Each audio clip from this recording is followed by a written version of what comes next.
Quem aí já começou a se decepcionar com um código gerado pela inteligência artificial?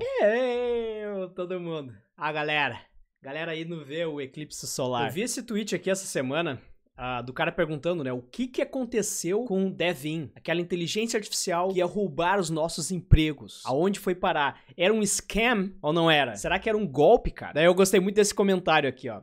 Ele teve um burnout sendo um desenvolvedor e decidiu aí começar um canal no YouTube. E eu não sei se tu assistiu o vídeo de segunda-feira agora, mas eu reagi a um vídeo do The Primeagen, inclusive dublado, The Primeagen falando português. A ideia da Sarah aí, a gente usar uma IA para traduzir e dublar os vídeos. Hoje a gente vai ver um novo vídeo dublado, porque eu vi que vocês gostaram muito. E vamos fazer isso enquanto duas coisas. Enquanto tu não conseguir prestar atenção no que eu tô falando, porque tu ficou olhando pro meu cabelo. E também enquanto a gente não consegue trazer conteúdo em inglês aqui sem dublar. Então, cara, se puxa aí no inglês, porque fica ruim, cara. Fica ruim dublado, a IA não tá nesse ponto, mas é o melhor que a gente pode fazer. Mas eu fiz esse react do vídeo do The Primeagen, onde ele tava anunciando que ele ia sair da Netflix, né? Então ele pediu demissão da Netflix pra ficar 100% como criador de conteúdo. E essa manhã ele tweetou, né? Alguém tem a tradução disso aqui?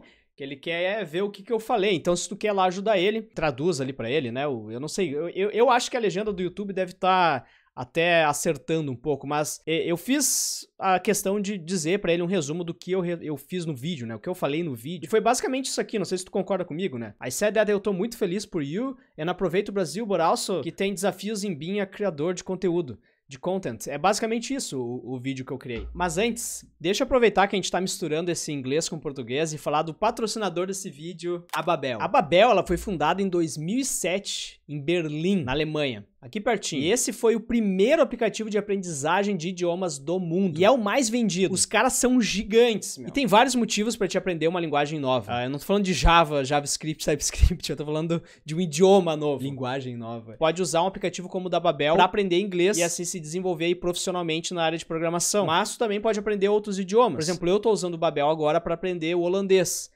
E não é por uma questão profissional, né? Porque eu moro aqui na Holanda e eu quero me integrar na cultura holandesa. E para fazer isso, eu preciso entender o idioma. E eu tenho usado a Babel quase que diariamente para aprender todos os aspectos do idioma holandês. De toestemmen. Laten. Tegenhouden. Tá, lá dentro tu pode aprender diversos idiomas. E me diz aqui nos comentários até qual idioma tu quer aprender e por quê. A Babel tá dando um super desconto pra vocês, então aqui na descrição tu encontra um link que te dá 55% de desconto na assinatura. E aí a gente fala da IA criando código, da IA dublando, a IA vai roubar o emprego de todo mundo. Oh, meu Deus. E na verdade, sempre quando a gente fala IA, a gente quer dizer basicamente um modelo de machine learning, né? A gente tá falando do GPT-4, a gente tá falando do GPT 3.5, do GPT-5, do Gemini, do Llama 2, do Mistral 7B. Cara, todos esses são modelos, né? Tudo isso são modelos. E pra gente ver isso aí de forma resumida, eu trouxe aqui um vídeo do Fireship sobre essa IA. Então, deixa eu dar play aqui. 100 anos atrás, meu bisavô trabalhava em uma fazenda. Depois, ele foi substituído por robôs. Meu avô foi trabalhar em uma fábrica de automóveis em Detroit. Ele foi substituído por robôs. Meu pai se tornou um chefe no McDonald's, mas ele também foi substituído por robôs. Eu não queria sofrer do mesmo destino, então entrei para a programação. Disseram que codificar é a nova alfabetização, e todos precisam aprender Python. Mas então, o Copilot começou a escrever um pouco de código. O GPT-4 começou... Cara, esse negócio, primeiro assim, esse negócio que todo mundo deve aprender a programar. Há uns 4 anos atrás... eu fiz um vídeo, eu gravei um vídeo dizendo programação é difícil. E é óbvio que todo mundo na época, 4 anos atrás, falava que todo mundo tinha que aprender a programar. O teu sobrinho tinha que aprender a programar. O teu irmão tinha que aprender a programar. O teu parceiro tinha que aprender a programar. A tua tia tinha que aprender a programar. Todo mundo tem que aprender a programar. Mas ao longo desses 4 anos que se passaram, a gente começou a questionar, né? Quem é que tá na área por dinheiro? Quem é que tá na área porque gosta? E a gente tinha tinha esse luxo de ficar questionando sobre o quanto tu consegue ganhar sem gostar de trabalhar na área, porque a área tava bombando, né? Até que veio a crise, digamos, na área, vamos chamar assim de crise, os layoffs, as vagas que não estão sendo abertas para suprir esses cargos que foram extintos, né? Ou muitas vezes a empresa demitiu 100 pessoas e não tá reabrindo 100 vagas. Então, dessas 100 vagas, ela reabre 10. E dessas 10, tem muita gente que tá competindo por elas que participaram do layoff e tem experiência, o que faz com que o júnior não consiga encontrar uma oportunidade e faz talvez com que aquela pessoa, aquele sobrinho, aquela tia que foi arrastada para a área porque era uma área fácil, que ganhava bem, acaba se desiludindo e repensando, será mesmo que esse é o melhor para mim? Será que essa é a melhor forma para ganhar dinheiro? E eu acho que a IA começou a fazer a gente se questionar de novo. Então, o primeiro questionamento que a gente estava fazendo é: será que o mercado, esse é o mercado que eu quero entrar por dinheiro, tá? Independente se eu gosto ou não, será que esse é o mercado que eu quero atuar? E agora a IA tá trazendo, será que eu quero programar num mercado que pode acabar? Por exemplo, a minha resposta eu já dei num vídeo. Eu não me importo se a IA vai ou não roubar os nossos empregos de programador. Provavelmente até ela roubar, eu quero continuar programando porque eu gosto de programar, tá ligado? Simplesmente assim. E porque eu não acredito que ela vai acabar com todos os empregos. Então eu espero pegar alguma das vagas que sobrarem para nós humanos, como resolvedor de problemas. Que eu acho que vai acontecer, né? A IA escreve código, mas o código ele é só um meio para um fim, que é resolver um problema que é muito maior, vai muito além do código, né? O programador faz muito mais que código. Mas enfim. Escrever muito código. Mas então ontem, o Devin irrompeu na cena, uma IA que assume nossas ferramentas para escrever código em um loop de feedback infinito. No vídeo de hoje, vamos descobrir se este pequeno, chamado Devon, é o golpe final para a engenharia de software, ou se é apenas mais um monte de lixo superestimado, projetado para ordenhar o que resta do dinheiro de capital de risco neste último ciclo de hype de IA. É 13 de março de 2024, e você está assistindo a Relatório de Código. Os engenheiros de software agora estão absolutamente aterrorizados, implorando aos desenvolvedores do Devon que parem o que eles estão fazendo. Engenheiros de software humanos na Cognition Labs desenvolveram uma máquina que eles estão chamando de o primeiro engenheiro de software IA. Ela tem acesso a todas as mesmas ferramentas de desenvolvimento que você usa, como um terminal, um navegador, um editor de código e assim por diante. E isso significa que pode resolver problemas como um verdadeiro engenheiro de software, pesquisando no Google até encontrar um blog ou uma resposta do Stack Overflow que você pode copiar e colar no seu código. Cara, é basicamente um agente IA, é basicamente o que eu mostrei pra vocês naquele vídeo do Open Interpreter, onde eu deixo a IA, né, vamos chamar aqui de IA, rodar no meu terminal. Eu acredito que eles fizeram isso na nuvem, né? Eu vou instalar a IA numa VPS, eu vou mostrar pra vocês como se faz, então dando a capacidade dela de criar e fazer deploy no meu Virtual Private Server, né? Mas isso é tópico para outro vídeo. Produto pode dar a Devin algumas requisitos, e ele responderá criando um plano de ação, depois vai à web e buscar alguma documentação de API. Então começa por escrever um pouco de código, depois executa, recebe um erro, ele corrige seu código e continua fazendo isso em um loop infinito até resolver o problema original. É parecido com ferramentas como AutoGPTV, onde um LLM é a tecnologia base, mas você dá a ele a capacidade de realizar ações e depois reagir ao feedback que recebe dessas ações. Devon já está superando outras ferramentas na engenharia de software, Benchmark, que é um teste que determina se a IA pode... Aí eu acho que é... Cara, eu não sei até quando é verdade. Eu duvido que eles tenham criado o próprio modelo. Então, comparar o Devin com o modelo ali GPT-4, por exemplo, o Cloud, não é justo, né? Porque provavelmente eles estão usando um desses modelos por baixo dos panos. Resolver problemas reais no GitHub. De maneira geral, a IA é muito ruim nesse benchmark. GPT-4 só dá conta do recado 1,74% das vezes, enquanto Devin está atualmente com 13,9%. Isso é uma grande melhoria, mas uma ferramenta que só resolve problemas no GitHub 13% das vezes ainda não é boa o suficiente para substituir a maioria dos engenheiros de software hoje, embora esse número provavelmente melhorará no futuro. As coisas vão ficar realmente incríveis quando ferramentas como essa começarem a fazer tudo. Paralelamente, como o AlphaCoder do Google, que atualmente supera 85% dos programadores competitivos e faz isso usando um LLM para gerar milhares de soluções possíveis em paralelo. Agora, isso aqui é interessante. Tá? Eu acho que a gente tem que temer isso quando a gente colocar em produção e a gente ter modelos que medem a recepção dos usuários para aquela solução que ela colocou em produção. Então, o que está acontecendo aqui nesse diagrama é basicamente, tá? Tu tem os dados do GitHub, dos códigos, né, de competição. Tu tem toda a parte de pré-training e fine-tuning desse modelo. E ele começa a fazer sampling, ele começa a gerar, né?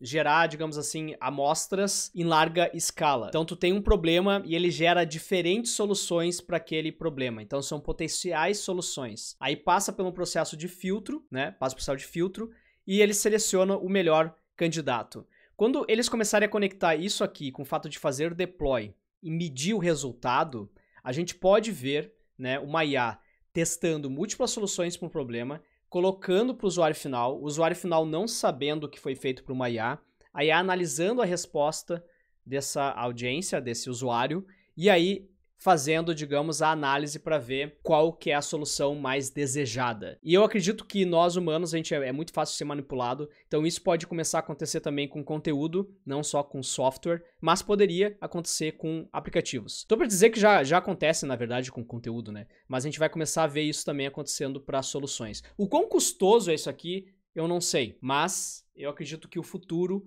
de fato vai ser esse, né? A IA medindo o resultado do trabalho dela e não simplesmente dando essa responsabilidade para nós. Mas isso a gente tá ainda anos disso, no mínimo 5 anos para isso acontecer. Paralelo, depois escolhe o melhor. No futuro você poderá postar um trabalho como faria no Upwork e 10 minutos depois Devin voltará com milhares de aplicativos diferentes e você pode escolher o melhor. Na verdade, Devin já está realizando trabalhos reais no Upwork e recebendo pago por isso, então acho que isso torna oficial. Eles levaram nossos empregos. Devin pode aprender novas tecnologias. Ele pode construir e implantar aplicativos, pode corrigir bugs em base de código existentes, treinar seus próprios modelos de IA, treinar seus próprios modelos de IA, treinar seus próprios modelos de IA e fazer todo tipo de outras coisas. Bastante impressionante.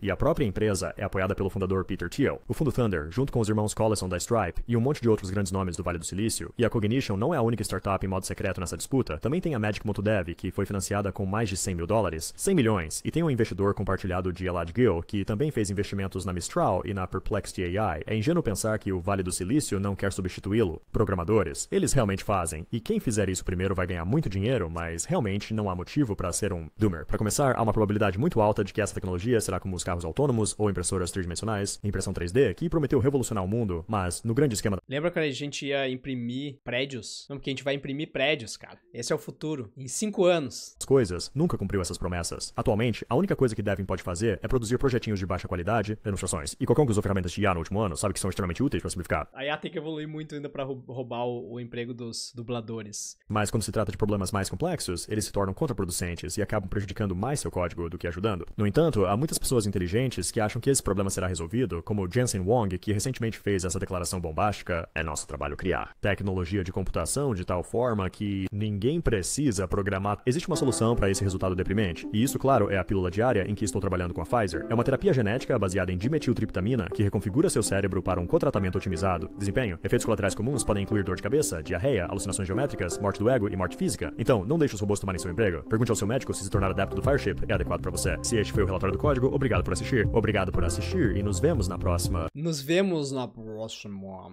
Eu acho que tem um erro que a gente comete também. E se eu não me engano, foi algum lead de desenvolvimento de IA dentro da Meta que falou, esqueci o nome do cara agora. Mas ele deu um exemplo muito bom sobre como nós resolvemos problemas e muitas vezes a gente não resolve ele com palavras. Tem muita gente que fala, tipo assim, cara, é óbvio que a IA vai fazer tudo que a gente faz, porque o que é o nosso cérebro se não uma LLM? Né? A galera compara muito. O que é o nosso cérebro se não um GPT-24? O que é o nosso cérebro se não um autocomplete gigante? Cara, o nosso cérebro é muito mais do que isso. E aí esse cara deu um exemplo que eu fiquei... Nossa, de fato, que analogia boa. Tu acaba de explicar como se eu tivesse 5 anos eu entendi a diferença. Eu vou te falar agora o exemplo. Eu quero que tu imagine aí o globo e tu tá lá no Polo Norte, tá? Tu tá no Polo Norte e tu decide caminhar 1 quilômetro para qualquer direção. Caminhou 1 quilômetro para qualquer direção, descendo, né, do Polo Norte, tu parou e tu andou pro leste. E tu anda infinitamente pro leste. O quão próximo tu vai acabar chegando do teu ponto de partida? Esse é o problema. Agora, me diz aqui nos comentários se tu pensou na resolução desse problema com palavras, tu teve um diálogo contigo, ou se tu imaginou o globo, imaginou tu descendo. Então, o nosso cérebro, muitas vezes, a gente não precisa de palavras para raciocinar e para resolver um problema. Por exemplo, uma criança que ainda não aprendeu a falar, ela já raciocina. Ela já é inteligente, ela já tem uma inteligência. Ela já resolve problemas no mundo dela. Como que essa criança que ainda não sabe falar tá falando com ela mesma no cérebro, entendeu? Tipo, o nosso cérebro não é uma LLM, cara. Não é um GPT-30. A gente nem sabe como o nosso cérebro funciona. Já começa por aí. E muito do código a gente resolve sem usar palavras. A gente imagina, a gente visualiza a solução. A gente tem até alguns dizeres, né? Uma imagem vale mais do que 1000 palavras. Então eu acho que a euforia com uma IA generativa tá chegando no topo, principalmente quando se trata em escrever código. O que a gente vai ver esse ano são AI agents que vão surgir, né? São basicamente conectar um modelo que gerou um resultado em ações, executar essa ação e coletar o feedback. Isso já existe há um bom tempo, mas eu acho que esse ano a OpenAI vai lançar algo nesse sentido. Eu já tô usando o OpenTapter, eu acabei de instalar ele na minha VPS. Se tu não sabe do que eu tô falando, assiste esse outro vídeo aqui que eu vou deixar aqui no canto, onde eu mostro como que eu fiz para rodar a IA no meu terminal. E eu lendo alguns comentários eu pensei, cara, tu não entendeu o vídeo, assiste de novo. Assiste de novo, pra entender o que ela tá fazendo no meu terminal. Vai ser uma ferramenta muito útil, mas cada vez mais eu acredito que não vai roubar o nosso emprego de resolvedor de problemas. Esse é o nosso emprego. Tu é pago pela tua capacidade de resolver problemas. E eu não tô dizendo que uma IA não vai resolver problemas. Eu tô dizendo que tu, como ser humano, é muito mais eficiente em resolver problemas, em converter carboidrato em energia e em solução do que a IA. Ah, Lucas, mas o hardware vai evoluir. Pode ser que evolua, mas ainda tem uma questão que é a confiança. Ou a IA vai criar em cima de coisas que a gente entende, em cima de algo que a gente criou, ou a IA vai ser mais inteligente que nós e vai criar coisas novas, mais eficientes. Mas a grande questão é, se ela está criando algo que a gente não entende, algo que não foi pensado por nós, quem vai dar manutenção nisso? Qual empresa vai confiar em colocar em produção algo que ninguém consegue dar manutenção?